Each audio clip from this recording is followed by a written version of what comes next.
Recovery Sort Of is a podcast where we discuss recovery topics from the perspective of people living in long-term recovery. This podcast does not intend to represent the views of any particular group, organization, or fellowship. The attitudes expressed are solely the opinion of its contributors. Be advised, there may be strong language or topics of an adult nature.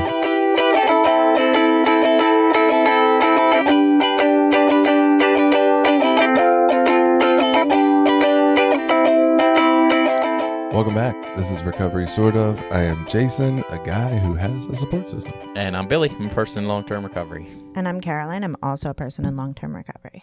And we're going to talk about building a support system, right? Which I've always heard as building a network. So I don't know if support system is the direction we're moving with calling it something else, or if that's just the term we decided to use this morning because the AI bot told us to, or I'm not really even sure. What would you call it, Caroline? At a base level, what would you call it? I think, so if I'm talking specifically about people in recovery, I'm going to call that my network. My support system can be like my sister's part of my support system. Right. So that feels a little bit more general. What's your take on that? Yeah, and I was thinking the support system can be things outside of individuals. Like it can be professional services. It might be a therapist. It might be like a counseling group if you're doing some sort of group counseling, things like that are more what I would consider like professional type services that can still be part of a support group versus your individual network that you might build in your specific recovery path. Which is really fascinating because when I think of the word network, the first thing that comes to my mind is professional things, right? Like you go and you network with people in your industry and stuff like that. So to me, that feels less personal than maybe a support system, which feels like, yeah, that's like my family, my friends, the people I really trust. I don't know. I guess that's interesting. There's all a different take. And, another term, it doesn't have to be those two, right? It could be like my friend group or my people or like peer group. Right, yeah. Right. There's a lot of different terms for like the people around us that are assisting us in moving forward. So I think it was one of the first things I heard in recovery probably was get a sponsor, get a network. Okay, maybe it was number 2, right? I heard get a sponsor first and then get a network. And maybe it was even 3 because it was go to meetings, get a sponsor, get a network. But either way, this idea was given to me early on and I didn't completely know what I was doing or why I needed these people or what we were going to do together. It was just kind of like, hey, get you some people. And I was like, okay, I'll get me some people. And I don't know, looking back now, just telling you guys this story, the first thing I'm thinking of is I didn't know how to do that. And nobody said these are the ways to do that. And I didn't even know that I didn't know how to do that to ask. So I don't know. Did you encounter any of that? Looking back, do you think damn, I had no idea how to make friends or what it was looking for in friendships or what I needed out of these network people? I was just kind of grabbing whoever. So I was very lucky when I got clean. I was in a recovery house, a women's recovery house, and I was in an area. So I was 20 when I got clean. I was in an area with a lot of other young people. And so it was very easy. So maybe I didn't necessarily know what I was doing, but it just kind of happened for me because of, going to, I did a 90 and 90. So going to a meeting every day and seeing the same other people, it just kind of happened organically. I would say the longer I've been around, the harder it's been. And I did at some point have to learn to do it and make an active effort to do it. But in those early months, it just was easy. I was very lucky. Well, I agree with that some in the sense of that early recovery tie in to other people. We came in around the same time. We got the same amount of time. We're kind of doing the same stuff. And I think in the beginning, I was probably just so starved for connection, honestly, that I was taking it from wherever it came from. But I don't know that it was actual. And again, I don't know, thinking about this right now, I don't know that the process can happen any differently. I don't know if somebody could have went back in those moments and said, hey, these are the actual great qualities you're looking for in people. And maybe that's how you can pick good friendships if they treat you in these ways. I don't know that I was capable of doing that, even if somebody told me. But I think I was just way more accepting of anybody then. As opposed to now, it's like, well, no, you got to meet some criteria for me to have any interest in spending more time with you or really being vulnerable with you. So maybe it's that we're more selective as we stay longer and not that it's harder. Yeah, well, I mean, similar for me as to what Carolyn said. Like, I went to meetings every day, so I saw a similar group of people all the time. And after 90 days of going to meetings every day, you see the same people all the time. I was getting away from the people because I did have a support. I don't know if you call them a support group, but I had a close group of friends that I used with that I had grown up with. We had all been friends for years and years and years of time. So I had to kind of walk away from that group of people. I wasn't one of those people that was like alone with no friends by myself. I had a group of 6 or one of those people was my brother. I was incredibly close with my brother. And I had to kind of walk away from that group and build a new group. So that happened from that process of going to the 90 meetings in 90 days. And then I went to more meetings than that. But I saw a lot of the similar people. Being in a small rural area, it was real easy to just sort of build some friendships out of commonality of like, hey, we're not doing drugs. What do we do now? Like that was kind of what that was built out of. Yeah, and I think the commonality for me that has shifted the longer I've stayed in recovery. When I first got in, I came in the door and like you said, other people coming in at the same time, we're all trying to do this recovery thing. We're all kind of, like I said, like there was a lot of young people in my area, which was fortunate because that gave me that connection. So I felt like I had a ton in common with the other young people that were in the area at the time. As I've stayed clean and grown and figured out who I am and had some life experiences, I feel like, I've started to, everybody builds their personalities and sometimes that builds in different directions for different people. And I know that's been a struggle for me. Like I remember a few years ago saying like, I'd go to a meeting and I'd have so little to talk about with some of the people in the meeting in terms of just life experiences. And then I'd go down the street and have a 45-minute conversation with my Amish neighbors. And like, it was like super easy. Like we got tons to talk about.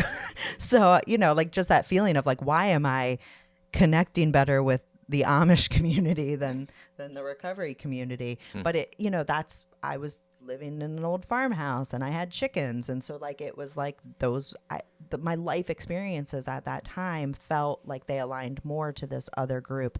And so that has been a struggle as I've stayed clean longer and had some life experiences to try to find people that are living the same type of life that I'm living, unless I want to go be Amish, which I don't.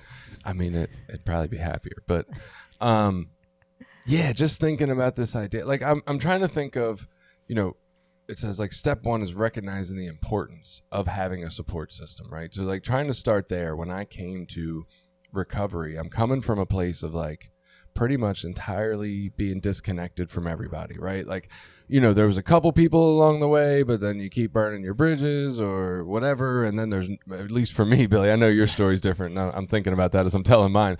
I assume everybody's is always like mine, but yeah, there wasn't much social interaction for me. So coming into a place, I've been hiding from people because of the shame I feel about myself, right? Like I don't even want to walk on the main roads. I'm trying to like take alleys to get from place to place and stay out of sight because I just hate what I am and have become at that moment. And then I come into a place and ask for help, or it's suggested I come to a place and ask for help. And like, it's just really, really hard. And I think when they said get a network then, right? Like the things I'm remembering them saying is like, stick with the winners, right? Like, but then don't take anybody else's inventory and don't judge. And I'm like, I didn't know who the winners were. And at that moment in time, I wasn't really looking to get real vulnerable about any of the deep, dark stuff I was taking to the grave. I just wanted people to hang out with to not feel alone. And maybe that's like, there was very little qualifications on what we had in common or what we were doing together. It was just like, can this be better than just sitting at my house by myself? Yeah, that's fair. I think our needs change over time, and our needs for connection change over time. So yeah, I think that the criteria does evolve, and I think again, like I think it the longer we stay around, people fall off. you know? Like, I remember even just with like 5 years clean, looking around at me and like, who is still here from when I got clean?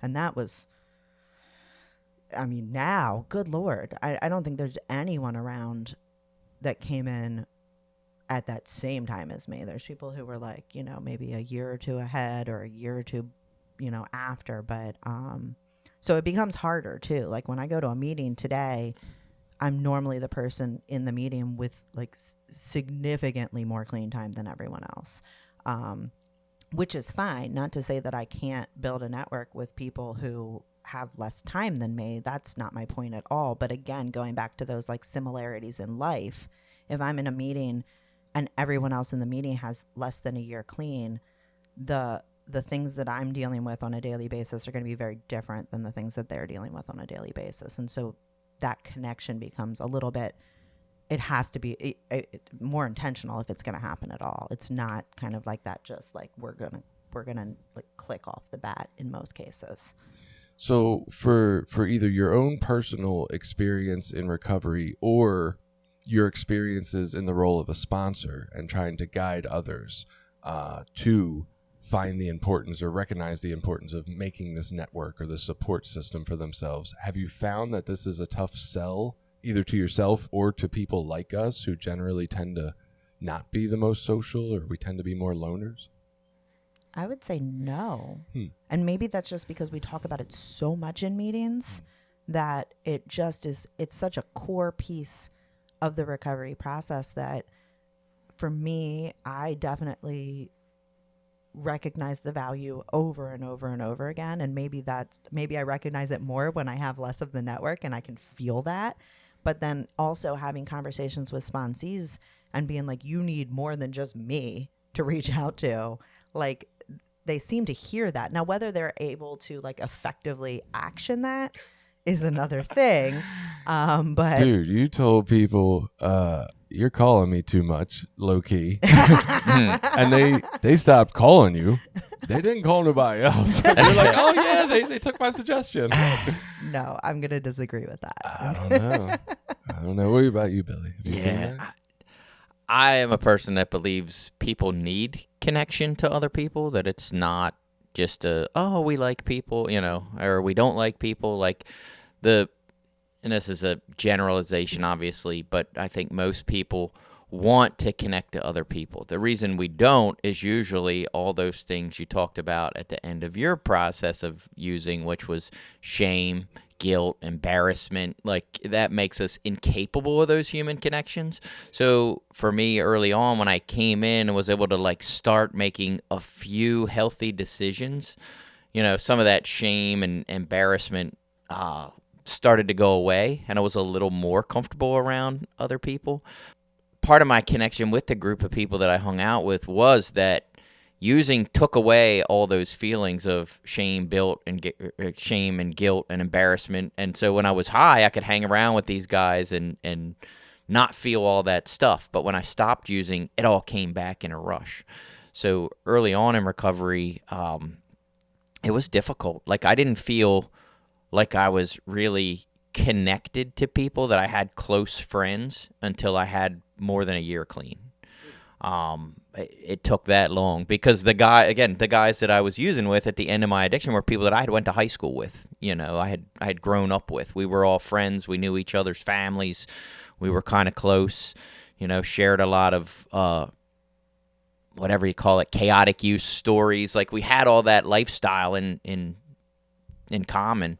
And so to come in and build new relationships with new people that I didn't know, you know, from nothing, took time. It really took a lot of time. I think in there you spoke to something that really stood out to me as being important. And if we ever do come up with this idea and follow through with creating our own program, Billy, this is one we want to make sure we include, which is when you're talking about that shame, right? So, okay, we have this level of shame, and I did a bad thing. I'm a bad person. Now I can't connect with Caroline and Billy as well, because every time I come in here and I don't tell them about that bad thing, I'm like, oh God, if they find out, they're not going to like me. And I'm so concentrated on that I worry and focus more on keeping that hidden from you, which builds the shame, right? It prevents the connection. So drugs stop that feeling.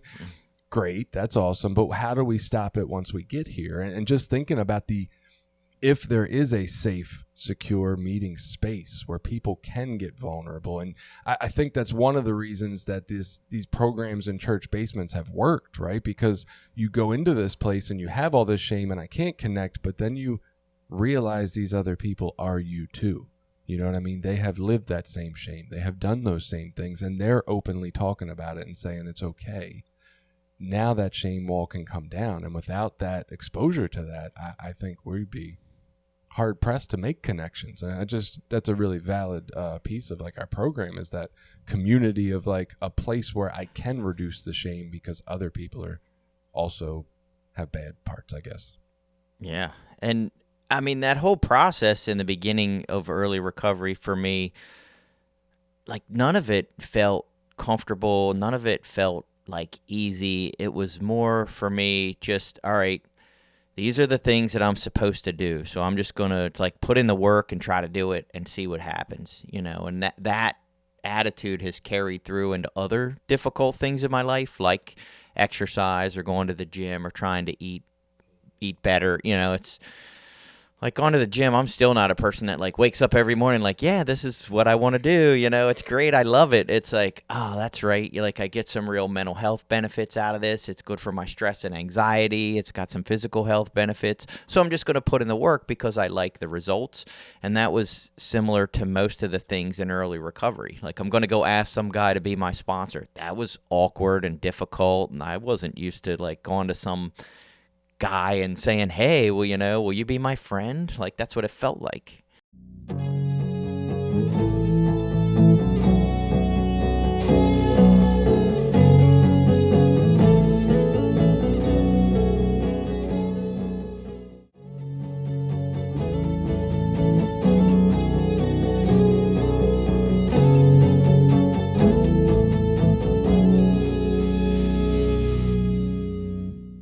Okay, so we're here. We've recognized the importance. We've been sold the idea that we need some kind of support system, network, something to go along with it. I guess the next step is like, how do you find that, right? So one of the things that I'm realizing is we're kind of talking about this.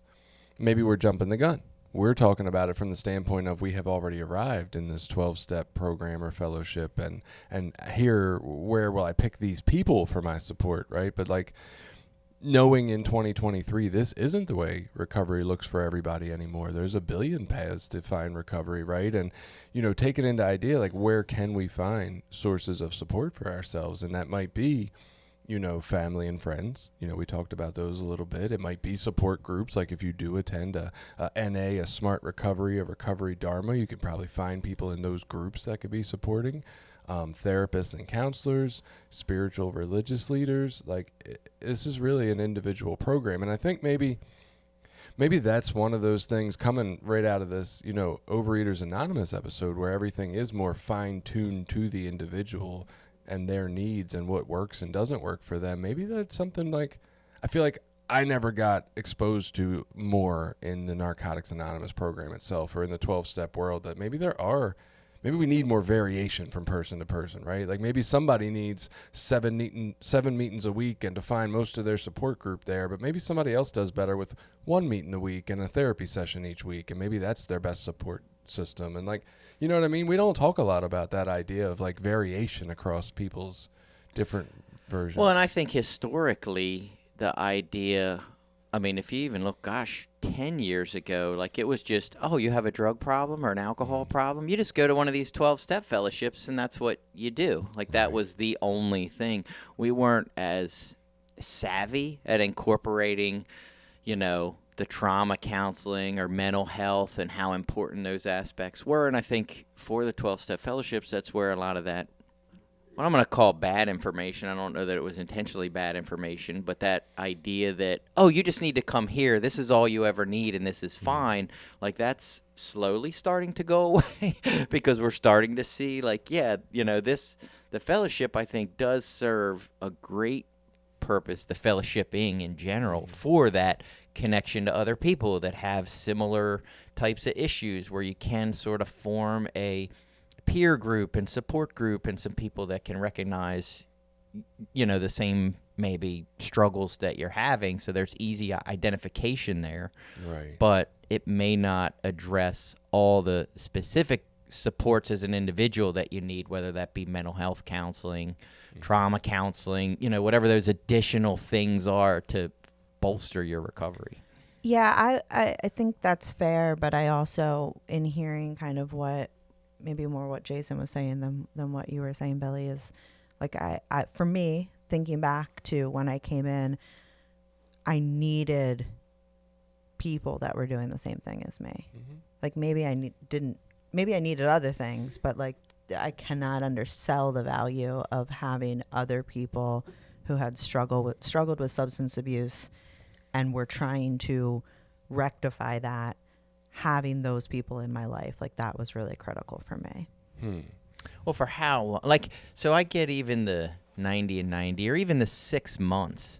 But like, I just think now, like if I were to take myself back, like if I took myself back, and again, you can never say for sure, but if I had gotten like maybe some trauma counseling and understanding the traumatic experiences of my childhood and how to better emotionally deal with those, could I saved myself some years of suffering? And you don't know that for sure. But by 6 months into the program, I had a pretty solid network of friends and people that I knew. I like say it took a year till I felt exceptionally close to some of those people, but they were still people that I would call, that I could go to meetings with, that I felt I got good support from. Yeah, absolutely. And I'm not saying that it's ever bad to do more. I guess what I'm saying is it would concern me if someone were trying to do it, especially in the beginning, Like with brand no new. one, Yeah. with no one else around them that could relate, right? Like, so if I'm trying to get clean or get sober, and I am relying entirely on friends and family that did not have the experience of trying to find recovery from substance abuse, or maybe some sort of recovery. Maybe it doesn't need to be substance abuse specific. But if I didn't have that, like, I just don't know. I needed an outlet. I needed other people who could relate to the life that I had just so recently been living. Yeah, and when I hear that, like, I think that is the idea that I have kind of rocked along with my whole life. Like, it had to be these certain type of people and this, that, and the other. But like, thinking from where I'm at now and the people I see as coworkers that, like you said, they've never been in the same situations we've been in necessarily, but they've struggled in life, right? Which is ultimately, in my mind, this is all the same fucking thing as everybody else's problem in life. Like, we're not doing anything different. It's a very intense and extreme version of what other people do, right? Seeking soothing. Like when she said in the OA episode, like, I'm addicted to soothers, I was like, yes, Yeah. of course, because we're all fucking seeking relief. That's how life works, right? It feels not that great. And in order to feel a little better, the chicken pecks the ground, right? Because that's what brings the relief. We're all doing a version of this. And so I was just thinking, like, I used to buy in that it had to be people just like me that had that. But really what I'm thinking now is, man, if a human could show up and be vulnerable and like really see their pain and struggles and the places they struggle in life, it would be the same exact thing, right? So like what Billy's saying, like, maybe that therapist who was understanding could have taken the place of 6 meetings a week. Like, I don't know. Looking back when I was doing it, I thought it couldn't, but I see it now and I'm like, man, I just really wanted to be seen and heard. Yeah, I wanted to connect. I think there is an important thing, though. I think getting back to what Caroline's saying is, like, I can't also undersell the value of having that peer support network as well. Like, I can't replace that with just a counselor. Like, it's almost like I need both, like Right. both are important to that idea of a support network. Well, I definitely think, one of the other scary things that comes to mind, and I guess it shouldn't be scary, but it is for me because I'm from the land before internet, is the idea that, like, a lot of people find their networks or support systems online now, right? Yeah. There's a lot of social interaction. Reddit, Twitter, Instagram, Facebook, they've all got recovery communities. TikTok, right? Like, we're a part of these.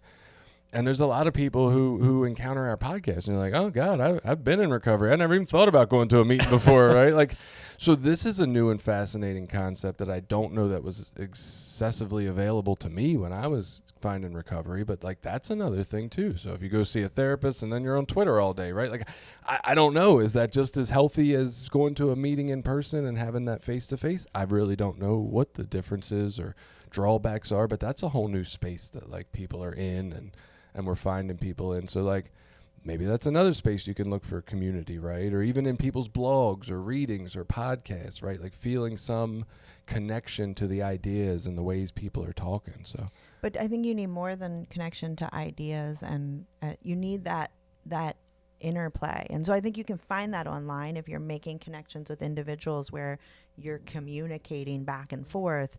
But I don't know that just simply reading someone's blog is going to give you that connection that you need. Yeah, no.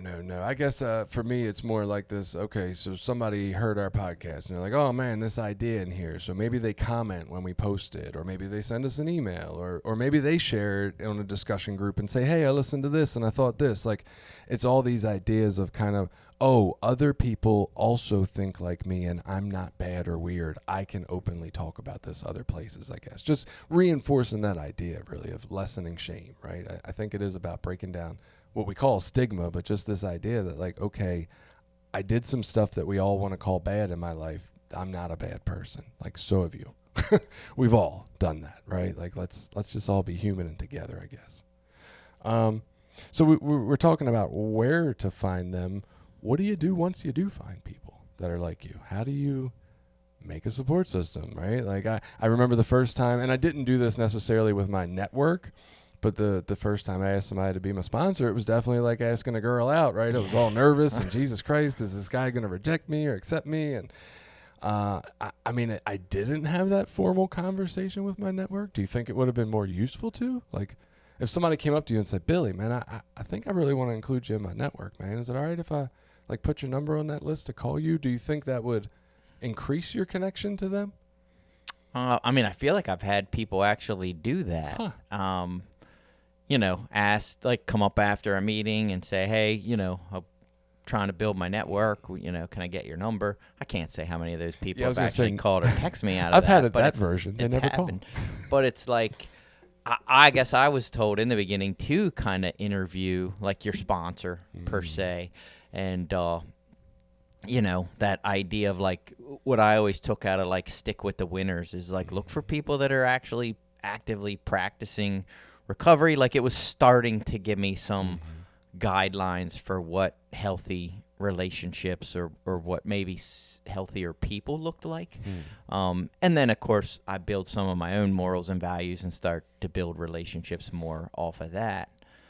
But yeah, it's difficult in, you know, I think like one of the challenges in 12-step fellowships, or at least, you know, my experience has been you come in, you find people you really like. You kind of know maybe they're not doing exactly what they should, but you just connect with them personally, and then you watch them relapse or you see them, you know, sort of drift away or go out or start on this, you know, using again. And it's like, you know, that's hard. Like, because what happens, at least what I knew of early on in the program was, well, they're just gone. You just cut them off and you can't, you know, like saving a drowning person, you know. I'm not trained enough to run into the ocean to try to save a drowning person. It's more than likely they're going to drown me before I'm going to save them. So in the beginning, it was a lot of that, you know, building these relationships with people that came in around the same time as I did and had the same, you know, challenges early in recovery, and then how few of those people actually stuck around and continued to be a support person 3 years in, 5 years in, 10 years in. Right. So when we're thinking about these people, right? We come in, don't judge people. Like that's you know, we know that from before we come to NA, judging people's wrong and all that good stuff, and don't take people's inventory, but then stick with the winners, right? Or find your people and gravitate towards them. And you kind of talked a little bit about that just now, of like seeing these different behaviors and maybe what a healthier lifestyle looks like. But what do you think it is about this healthier lifestyle, because the healthier lifestyle was always an option for us and we didn't choose it at first. So what is it that we're seeing in these sticking with the winners? What do the winners have? Like, what quality is it we have that we see in them, or what is it that we feel when we're around them? Like, what is it that's leading us to say, oh, this person feels like they got something I want? I mean, for me, I felt like people spelled it out, or I heard it pretty specifically. It was like people that were involved in service, that were actually, like doing service work at the time, what would have been for Narcotics Anonymous through, H&I or special events or one of those types of things. People that were going to meetings regularly, and that might have looked a little different depending on who you were and how much time you had, but like someone that had a home group, that had a sponsor, that talked about working steps, that, was sort of living a life that looked like they were practicing the principles that they were talking about in meetings. Integrity, that had integrity. And like, I was like, oh, okay. Like, those are people that you can see, people that were, I guess what they would say, like on the inside, that idea of like, if you picture it as a big boat, you want to stay more towards the middle, you want to stay towards the center, the core people that are like super involved, that know a bunch of people at meetings. When you go places, they're connected. Like, that's a terrible analogy, Billy. Yeah. You want to be out hanging on the edge of the boat. Well, I mean, I get the flock, right? You want to be in the middle of the flock so you're more protected. But I feel like when the boat goes down, everybody dies. It doesn't matter. It doesn't matter if you're in the middle or the so outside. We can use flock. I don't know. Yeah, I was trying to think through your list, right? Being a service, going to meetings regularly, having a home group, a sponsor, working the steps. And I think the underlying, and you had a couple more in there, integrity and like living a life that looked like what we talk about in the meetings, which I think are ones that are possibly slightly harder to pinpoint in people, because most of the people I only saw in meetings. You know what I mean? Or before and after. I didn't see them in their, what I'd call their natural environment around the people that poked their tense stuff. You know what I mean? Like, so those I feel like weren't as accessible to me. And it's interesting. I get the theory is probably if you're doing all these other things, you're probably living a pretty good life and principled and stuff. But I was just picturing somebody or people I've seen that do all these activities and yet are angry or miserable or talking about people the whole time they're doing them. And I'm like, none of these really spoke to how I feel around somebody, right? Because there's a little difference. Like if I'm around somebody that I tell them like I did some dirty shit and they're like, hey man, you know what? Like that doesn't mean anything about who you are and I still love you, and like that feels warm and inviting, right? Whereas if I'm around people that are just talking bad about so-and-so every time so-and-so isn't around, or talking about like that doesn't make me necessarily feel better, even though there is a weird piece of early on where I felt more included because they were telling me, so maybe I did feel better. I don't know. Like, I guess that's just really tricky to try to figure out, like, who are these people and how do we find the attraction to them sometimes? And Yeah. I think, go ahead. Well, I was going to say, and that's exactly it. Like in the beginning, I was so out of touch with my feelings that I didn't know any of that shit. That's a good point. And as I stayed clean for a while, then I started to add a few more things into those people I wanted to be connected with. Like, like I generally liked people that looked like peaceful and calm in their life. Like I've had a lot of anxiety and everything felt like chaos and stress all the time. So I was attracted to people that had, a more peaceful demeanor. I was attracted to people that were like married with a family and a career, and those were just things that became values that I thought were important, but I didn't know those when I first came in. I still had to do some work to figure out, oh, okay, these are my values. This is the person I want to be. And then I could start to find those people. Yeah, I was going to say something very similar. Like, I think my values over time have changed. When I first came in, my values were just simply trying to stay clean and work. Just like me. Some sort of a program. Just be my friend.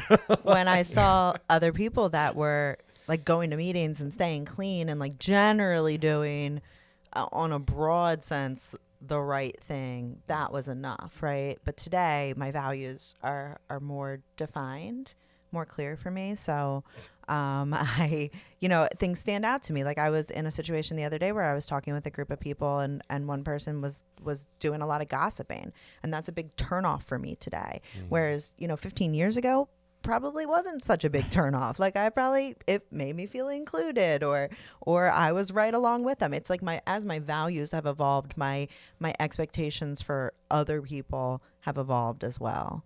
Yeah, I'm picturing being asked, like, if I was having this support system network interview early on and somebody being like, oh, man, what's your values? Be like, I don't know what values you like. They're probably mine, too. We're probably got them all What's in your common. favorite car? Like, I don't know. Right. Yeah, my first sponsor was just my friend's sponsor. I was like, who's your sponsor?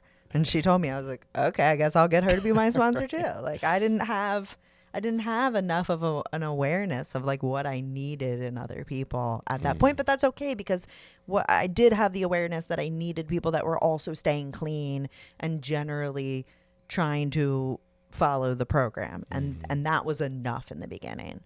You know, just thinking about that, and not necessarily so much from the network angle, but I guess a sponsor is part of our network, right? A part of our support system. And thinking through the sponsors I got at different steps of the way, like my first sponsor had exactly what I needed at that time, which was a lot of time and energy and attention for me.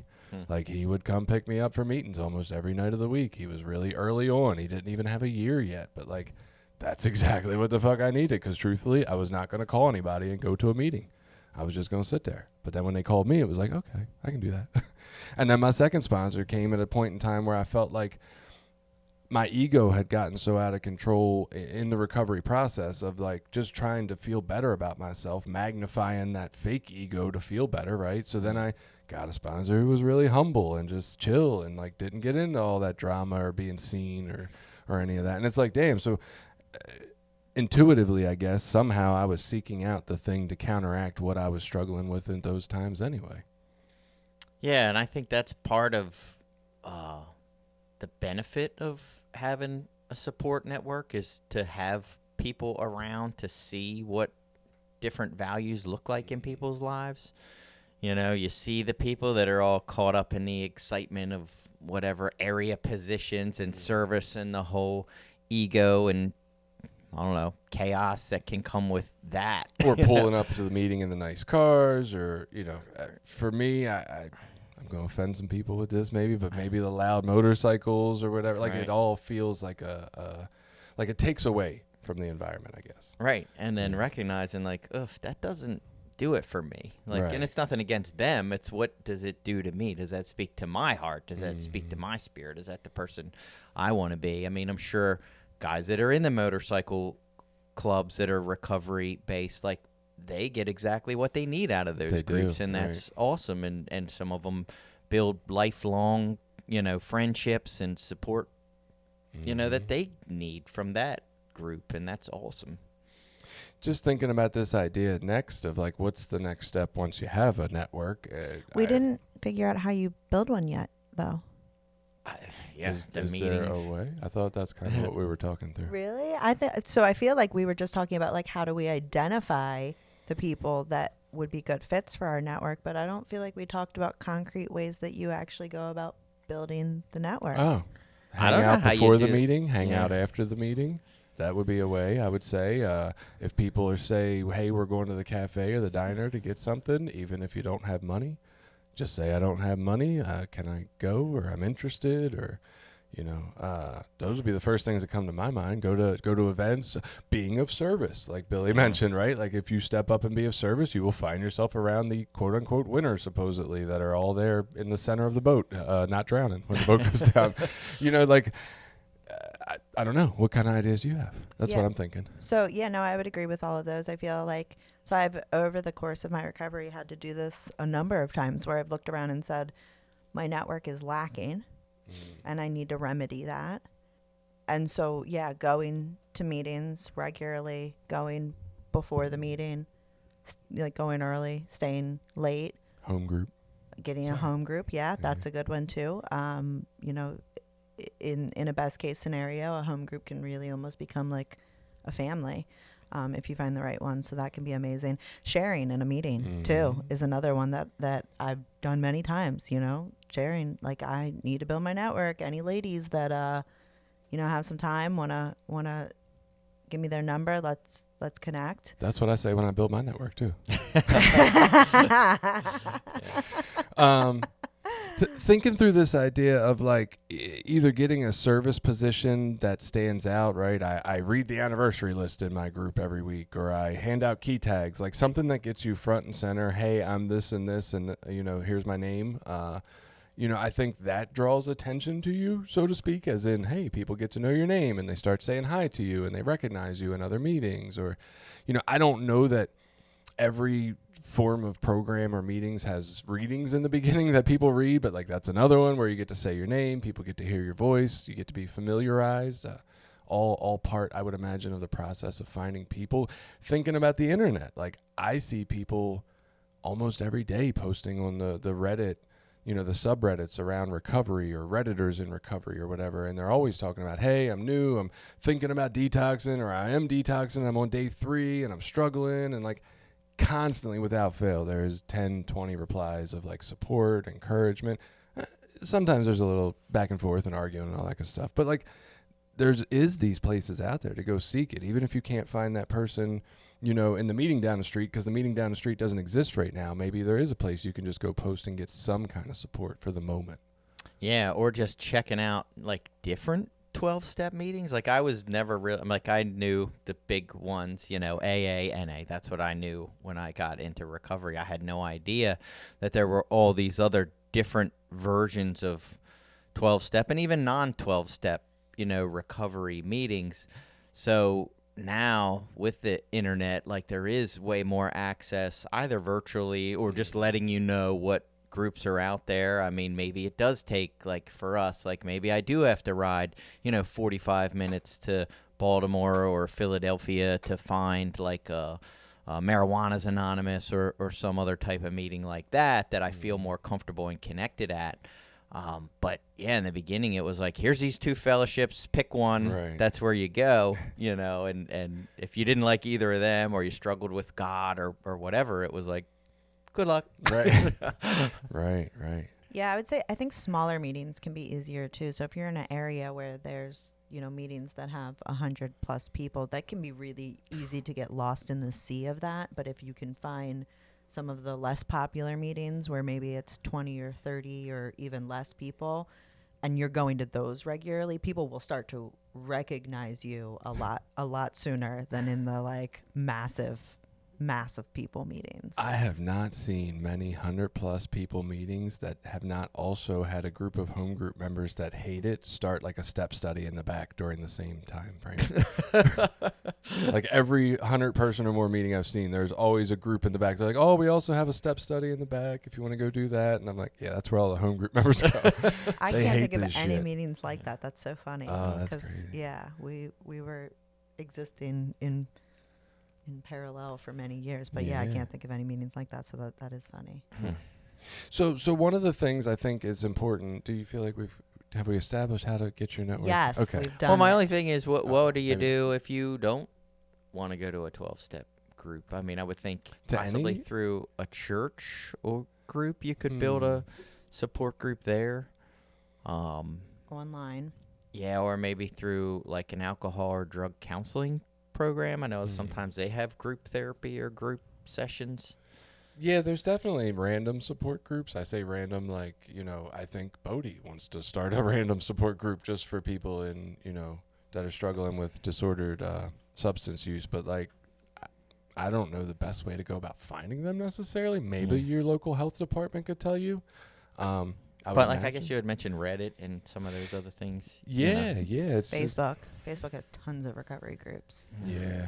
It's incredible how once you go out there and look for some of these places, like to advertise a podcast, how many of them there are. Like I had no idea there were so many large groups of people supporting each other each day, right? They wake up, hey, I'm struggling today with this. And I see it on Twitter all the time. And there's 30 comments, hey, we can do this, right? Be easy with yourself. Just really kind stuff. And it's like, man, sometimes that's what we need. Exactly.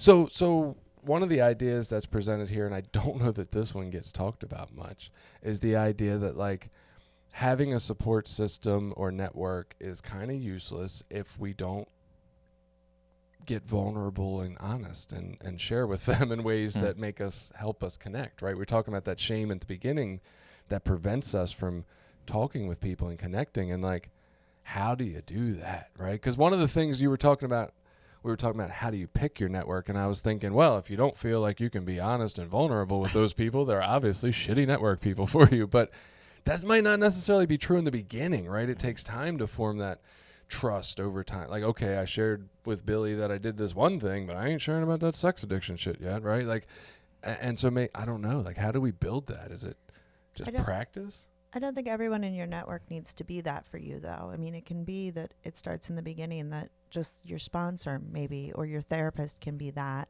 and then over time you can find some more people that you have that with.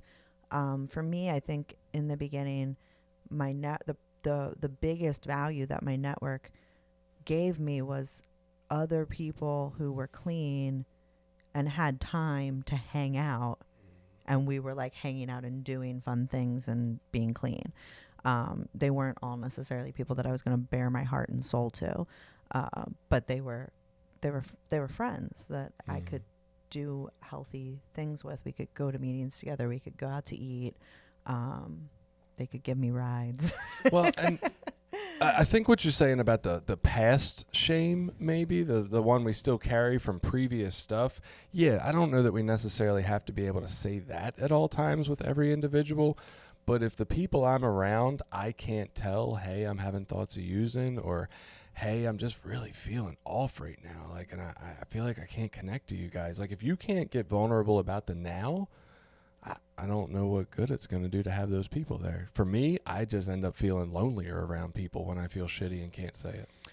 Yeah, well, and you saying that, it takes me down a different path of like so much of that for me, my willingness to disclose or divulge some of the darker parts of myself have so much more to do with how I feel about myself than they do with the person that's sitting across from me listening. They do, but the way to feel better about ourselves is to be able to be vulnerable with that person sitting across from us listening. And so it's like, how do we get there when we're not, right? Like, but I do believe, the step process, I mean, sort of forces that on people, at least with a sponsor, or, if it's not a sponsor in your fifth step, when you get to the fifth step, it can be another person. And so from there, I begin to learn about that practice and the benefits of it, and then I can hopefully build that with other people. Another concept that was presented to us by our handy dandy AI today was this idea of setting boundaries as an important part of building your network. And I feel like that is so far into the idea. Nobody said that to me when I was getting a network. Like, don't forget to set your boundaries. But I do think boundaries are hugely important. And one of the ways we look at them in a not useful way for us, I think, is we talk about boundaries in the sense of like, it feels like if I was to set a boundary with Billy, I am harming him, right? In some way, like, Billy, you're not allowed to do that thing that you just tried to do. That's not okay. And it feels like a harm is being done. And I would say that boundaries are more of a form of protection, right? And what I'm doing is I'm protecting our friendship, Billy, because what I'm telling you is if you keep doing that, I can't be here anymore. Right, so it's really like a form of loving action. Like, Billy, I want to keep you in my life, so I need to do this, instead of a harming action towards somebody else. And I don't think we think of it that way. Yeah, and boundaries are tough, though, because, like, I can have boundaries in a relationship that also eliminate or minimize vulnerability. Like, if I say, well, one of my boundaries is you really can't criticize, I don't like when you criticize me or say anything that's negative about me. Well, how am I supposed to be intimate with you and say, hey, you do this thing that's really bothersome, or you do, there's this part of your personality where, whatever, you're late all the time to things, and you know what I mean? Like, you can put boundaries up that aren't necessarily great if you're not really aware of healthy boundaries or intimacy in relationships. That's interesting. And I say that from personal experience because I have a fear of intimacy in relationships, and it's really easy to start going, well, these are my boundaries. And then it's like, well, yeah, because you just stuck your arms up to keep everybody 10 feet away. So I'm gonna credit Al-Anon with this, and maybe wrongfully, but I do think it's kind of where I learned it, which is that a boundary really has nothing to do with what someone else is doing. It doesn't say what someone can or can't do. It's all about what I'm doing. So I can't say, Jason, my boundary is that you don't say that to me anymore. I can say, my boundary is that if Jason says that to me, then I will do X. Right. So it's all about my behavior and my choices, and really has nothing to do with what the other person does or doesn't do. And I was thinking about Billy could set the boundary of we're not allowed to criticize him, and yet we could still say, Billy, when one of our podcast members shows up late for the podcast, it really hurts my feelings. It's not a criticism of you at all, right? Never even mentioned you. It's just saying what doesn't work for me. You know, so I don't know. I don't know if that helps any. I don't know that people early on in recovery. Well, my boundaries. But maybe it's something to start exploring earlier on. Yeah, I think, and I didn't think of it in this way, but Billy talked about this earlier. My boundaries in early recovery were that, like, you needed to be living a program of recovery at a very general nature. It wasn't very discriminatory, but like, my boundary was like, if you start using, like, I can't hang out with you anymore. Like, I need to protect myself because I don't want to use. So those were kind of like my very basic boundaries in the beginning, was that like people that I was going to hang out with, they needed to be clean or I couldn't hang out with them. So, you know, we've done this talking about it, and I think it's been a great exploration, but maybe one of the things we haven't really explored, and I don't know where it gets explored, is the idea that, okay, this is great for the newer person, the newer member, but one of the challenges, and you said it earlier, Caroline, and I've seen it with so many people, including myself, is once you've been around and those new people that were in your network drop off, stop coming, behave differently, and you don't hang around them no more, how do we build a network later in recovery? And what does it look like then? Again. Well, how is it different then? Because I feel like maybe part of my problem was I was trying to do it the same way. I was like, oh, I'll just go to meetings a bunch, and then I'll meet a bunch of people, and I'll be around them, and I'll find some, and we'll hang out. And what I found was that didn't work with 8 and 10 years clean when I had a family and kids, and I couldn't go play pinochle till 2 a.m. drinking coffee every night because I had a job. Like, those methods didn't work anymore, and I wasn't just meeting people in meetings. And maybe even thinking about it from that idea of I have to meeting people was limiting already in itself. Like, maybe at that point I just need a support system in the world, right? I'm not really dealing with staying off of drugs on a day-to-day basis anymore. Maybe I need people who understand being frustrated with your kids when they won't go to bed and stuff like, and like, I didn't adjust. So maybe that's what we can talk about. Like, because we people who are adults can't find friends.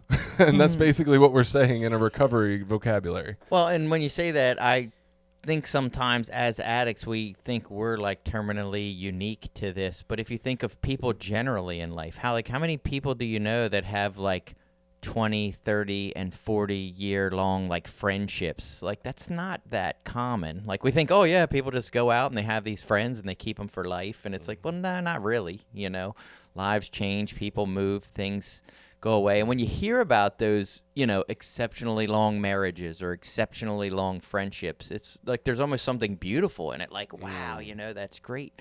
So to think that I would be involved in a 12-step fellowship for 20 plus years and have the same exact support group that I had when I came in, like, that's probably not a realistic expectation to have.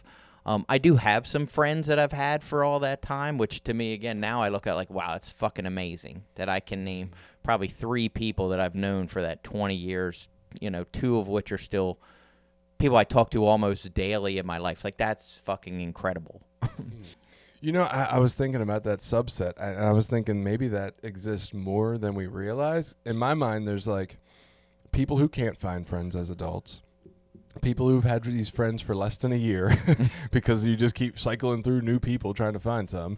And then there's the people who, because they can't find friends, just hold on to the people they went to elementary school with. And I feel like that is a large portion of our society. It's like, I ain't got time to search for new ones, so I'll stick with whatever stuck around, basically. And it's like, or are they just like Facebook friends? That's what I well, and anyway, like my wife's friends, like she feels close to them, but it's 3 people from Cecil County. She grew up around, right? They didn't all go to the same schools necessarily, but like, I don't know. I mean, she's got a couple new friends from her job, but like, where do adults go where they're actually doing anything or having fun or it's about them? When you have kids, I guess. I'm sure if you don't have kids, there's probably like, you know, your life probably rocks. Maybe you don't need friends if that's the case. Got all the time in the world. Anyway. It's not the case.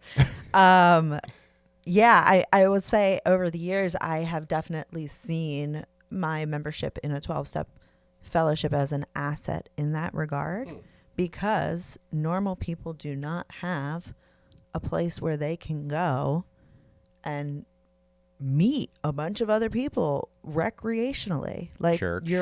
yeah, I mean church, but That's about you it. were talking about Kim. It's like she has work and she has her friends that she grew up with, but like I feel like for those of us that participate in a 12-step fellowship, we have this place where we can go and hopefully make some friends. It's another resource that most like normies don't have, and I think I don't know. I feel like we have it and we don't, because when I was going to meetings with 10 Years Clean, there wasn't really, what I found was 95% of the people had nothing in common with me still. Like, I probably had less in common with them than I did people I would randomly meet watching my kid's soccer game on the bleachers. You know what I mean? Like you talk about, Billy, when you go into an H&I institution and you're just like, I am so disconnected from this. Like, our problems are not the same on a daily basis. You're like, how do I not inject my veins full of poison today? And like, I'm not going to do that today, right? Like, we're not dealing with the same life issues. We don't have much to talk about. Yeah, and I think that changes what my expectations are from, let's say, a meeting. Like just having an understanding of what my expectations should be. Let's say walking into my home group where the average length of clean time is probably a year or less. Right. You know, that's very different than my expectation, you know, of going and hanging out with maybe my sponsor or some people with a lot more time. That's fair. Some of that is leveling out my expectations or knowing, sort of paying attention to what I need and which part of my support group provides what. Because there is value in having this support group of new people that are at my home group. I do go and build new relationships with new people that are just coming in to replace some of the ones that I've lost along the way. It keeps me connected with my foundation. But if my expectation is I'm going to go into this meeting with a lot of these people that I don't have much in common with, and they're going to replace friendships that I've had for 5, 10, 15 years, it's probably a little unrealistic. Well, I guess what I was thinking was, with Caroline saying that's a place that she feels she could readily go at any time to find or make or cultivate new friendships. I'm like, that's not the place I'm going to find people like me most of the time. it depends on how far I'm willing to travel, right? Like I don't Yeah, or the and I've autonomy talked of to- the meetings. yeah, and the Go to that AA meeting with them guys that crosstalk. They might yeah, that might be no. more my speed. Oh, yeah, that wasn't probably where I would find people I had a lot in common with. But I this past Friday I made the trip down to Bel Air, and so I went to a meeting. I reached out to a girlfriend who's probably got 8 or so years now. You know, she told me that was her home group. She told me a couple other women I know with, close to around a decade clean that go there. I went there. There was I'm lucky that I'm if I choose to, I don't have to be starting from scratch because I still know people, right? But to be in that meeting where there were other people with substantial time versus I feel like a lot of the meetings probably closer to my house where it's more like a year, I do tend to have more in common with those people. They're building careers, going to school, have families. They're a little bit more in the like normal day-to-day life struggles than the, oh my God, I'm just trying to stay clean today, or I'm just trying to like get money to pay my weekly recovery house rent. Like those are different issues. So I guess that it depends on where I am, and I can try to seek out areas or meetings where I know there's going to be more of that, and I can just keep trying too. That's the other thing, like I've been bouncing around areas. I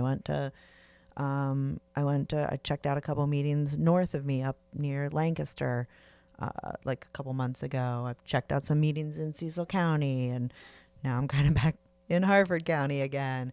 But it's not my experience having had to do this multiple times throughout my recovery journey is it's not something that I can just be like, I'm going to do it. Go to one meeting, problem solved. Now I have this great network. It takes work, and it takes like trying and failing, and it takes showing up. But my experience has been when I'm willing to do those things, when I'm willing to consistently show up and consistently work at it, it does eventually pay off. Well, and there's a difference too in long-term like recovery and having relationships versus early on and having relationships. Like early on, it was like, oh, we're in the same home group. Cool. We're best friends. Let's go hang out and fucking go to diners and hit on chicks and whatever else we do and go to events. You know, now my relationships do have a little more substance behind them. There is a little more about, well, what are your values? You know, how do you treat, you know, your wife and your family and your kids? What do you think about, you know, your life and like the people I want to have and the relationships I want to have more substance, you know, than just, oh, we're in the same home group. That's cool. We're buddies, you know. I was thinking about the story you were laying out of like where to invest your time to possibly put you in the best position for this network or support system building. And I was like, damn, you just laid out what the fuck we did. You and I met up. I ran into you at a meeting when I moved up here, and we exchanged numbers somehow or whatever. And then it was like, hey, let's go to a couple meetings. And we did that, and we kind of like, you know, the meeting was all right, whatever. And then we're like, maybe we should just meet up on Sunday mornings and meditate, right?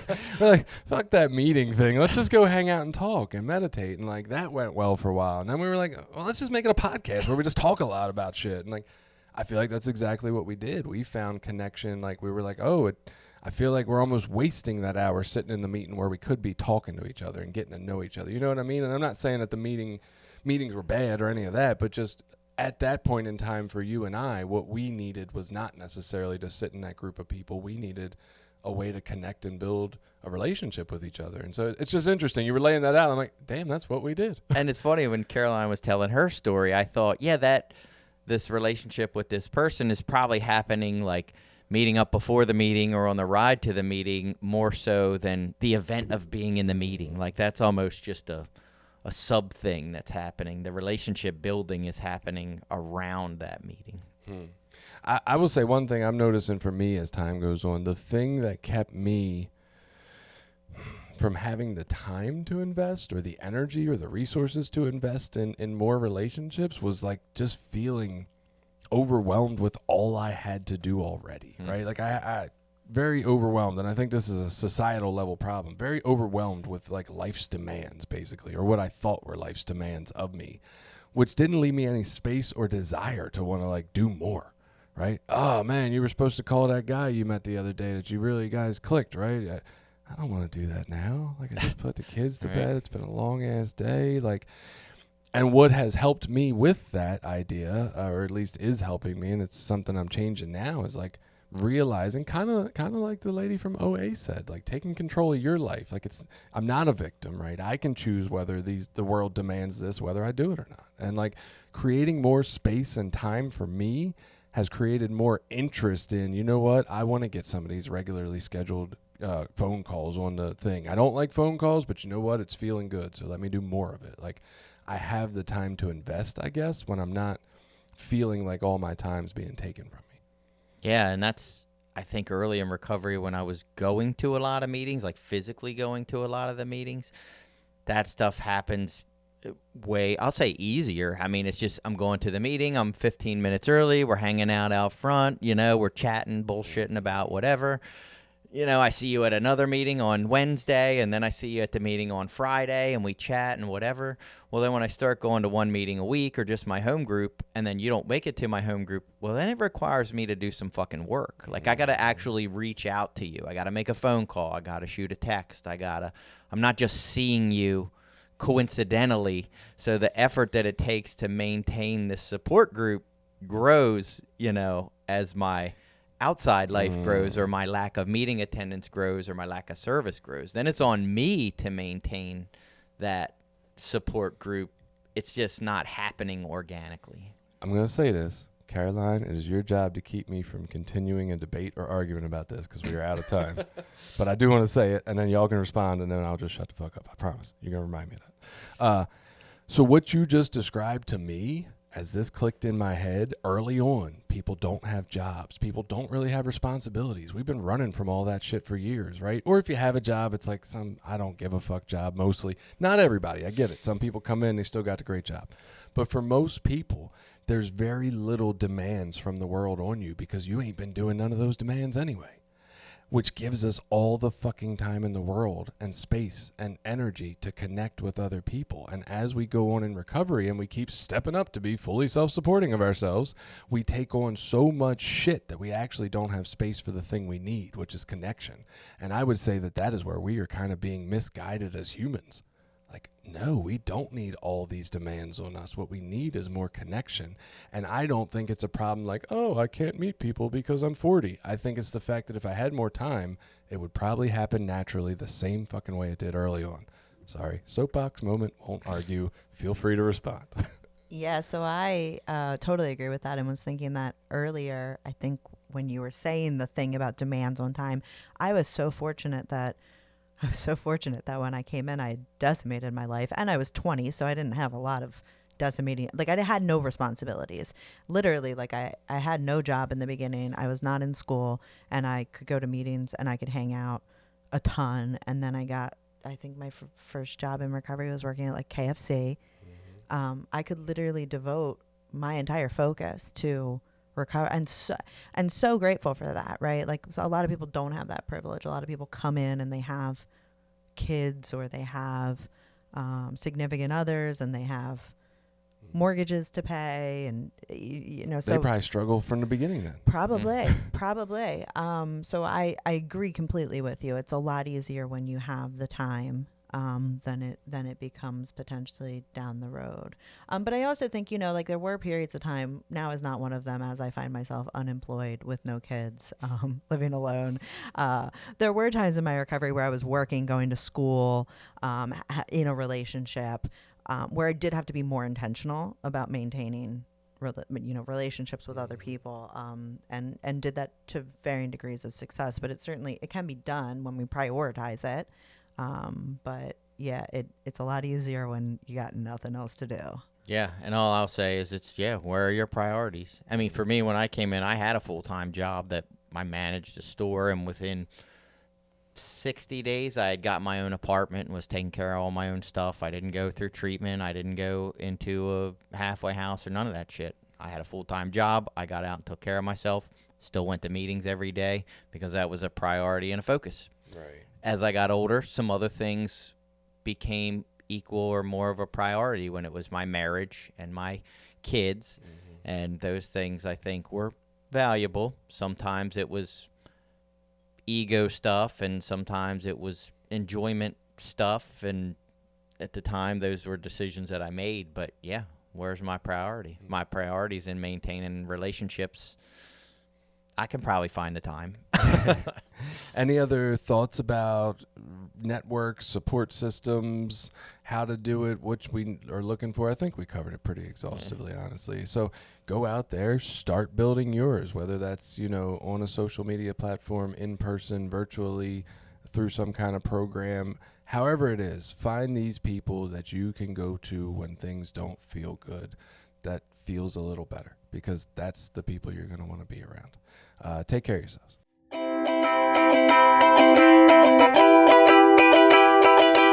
Did you like this episode? Share it with people you think might get something out of it. Check out the rest of our episodes at recoverysortof.com. Also, while you're there, you can find ways to link up with us on Facebook, Twitter, Instagram, Reddit, YouTube, anything. We're always looking for new ideas. Got an idea you want us to look into? Reach out to us.